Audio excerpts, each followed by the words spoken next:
In today's video, I'm going to teach you how to connect Slack to GitLab. By the end, you'll have the GitLab app installed in Slack and ready to link to your account so updates can flow right into your workspace. Before we start, make sure you're signed in to the right Slack workspace and that you have permission to install apps. You'll also need a GitLab account you can sign into. I recommend using a desktop browser to make the process smooth. Begin by opening your browser and going to app.slack.com. If Slack asks you to sign in, choose the workspace where you want GitLab updates to appear. Once Slack loads, look for the More option in the sidebar or menu. This opens a set of additional features that aren't immediately visible in your main channels list. From there, click on Tools. This section collects shortcuts to built-in features and integrations. Next, select Apps.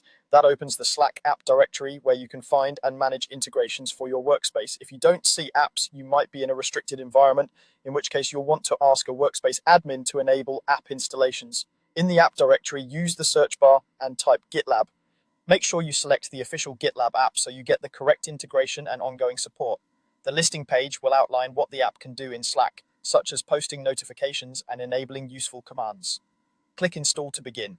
Slack may show you a permissions preview so you can see what the app will access. Continue by choosing Add to Slack. If your Slack workspace uses multiple workspaces under the same account, double-check you're adding the app to the intended one. You might be asked to pick a default channel for notifications. You can accept a suggestion now or adjust that later in the app's settings. When prompted, sign into your GitLab account to link it with Slack. If you're already signed in, GitLab may take you straight to an authorization screen. Review the request, then approve to complete the connection. Follow any organization-specific sign-in steps if your account uses single sign-on. After authorization, you'll return to Slack and should see a confirmation from the GitLab app. That's it. You've gone to app.slack.com, opened More, navigated through Tools to Apps, searched for GitLab, clicked Install, added it to Slack, and signed into GitLab to finish the connection.